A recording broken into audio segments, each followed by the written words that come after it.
అలాగే number 4 2021లో anti సిమెటిజం అంటారు దీన్ని. అంటే యూదుల దేవాలయాలు వాటిని సెన్గోగ్స్ ఏవైతే ఉన్నాయో వాళ్ళు పూజ చేసుకునేవి సెన్గోగ్స్ అంటారు.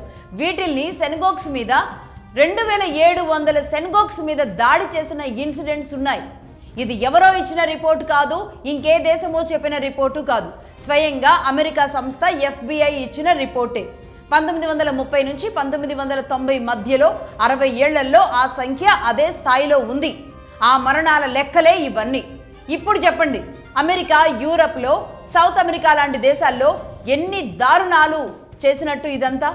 అంటే అమెరికాలో చావులు ఏ విధంగా జరిగాయి అంటే రంగు కారణంగా, మతం కారణంగా, యూదులు అన్న కారణంగా, బానిసత్వం కారణంగా.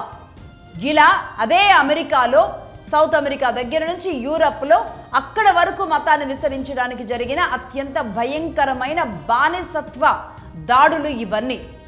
ఇక అలాగే భారతదేశానికి వద్దాం. ఎవరైతే మాట్లాడారో అదే అమెరికా మంత్రికి భారతదేశంలో అడుగుపెట్టిన మతం మీ మతం ఎలాంటి అకృత్యాలు చేసుకుంటూ భారతదేశంలోకి స్వైర విహారం చేసింది అనే విషయాల్ని అక్కడున్న అమెరికా మంత్రికే చెప్పే ప్రయత్నం చేద్దాం.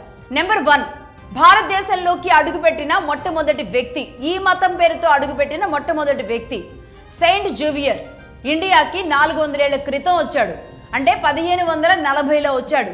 భారతదేశానికి మొదట ఈ మతం కోసం వచ్చిన మొట్టమొదటి వ్యక్తి. 1540లో పోర్చుగీస్ వాళ్ళు మొట్టమొదటిగా భారతదేశంలోకి అడుగు పెడితే చివరిగా భారతదేశాన్ని వదిలిపోయింది కూడా ఇదే పోర్చుగీస్ వాళ్ళు. ఇక 400 ఏళ్ల క్రితం వచ్చిన వాళ్ళు ఏం చేశారో, ఏం జరిగిందో చెప్తాను చూడండి. 1540లో సెయింట్ జేవియర్ 350 దేవాలయాలను కూల్చేపించాడు. గోవాలో అత్యంత ఎక్కువగా హిందూ దేవాలయాలు ఒకే ప్రదేశంలో ఉన్న ప్రాంతం ఏదైనా ఉంది అంటే భారతదేశంలో అది గోవా. ఆ గోవాలో ఒకేసారి 350 దేవాలయాలను వరుసబెట్టి కూల్చేపించాడు. 350 దేవాలయాలు కూల్చివేసిన తరువాత అతడు ఏం చేశాడంటే పోర్చుగీస్ రాజుకి ఒక లేఖ రాశాడు.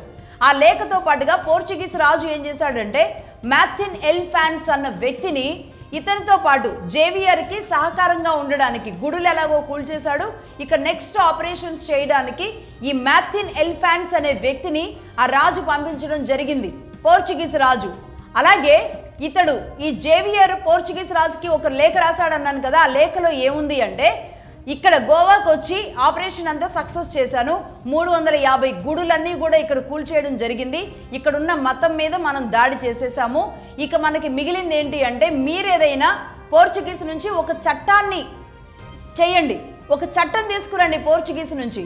అంటే ఏంటంటే ఇక్కడున్న వాళ్ళు ఇక గుడులు కూల్చేశాం కాబట్టి, అంటే అసలు ఏ స్థాయిలో కూల్చారంటే అక్కడున్న హిందువులు ఒక గుడికి వెళ్ళడానికి ఒక్క గుడిని కూడా మిగిల్చకుండా కూల్చేశారన్నమాట. కాబట్టి ఇక్కడ అంత పని చేసేసాం, ఇక చేయాల్సింది వీళ్ళని మతం మార్చడమే.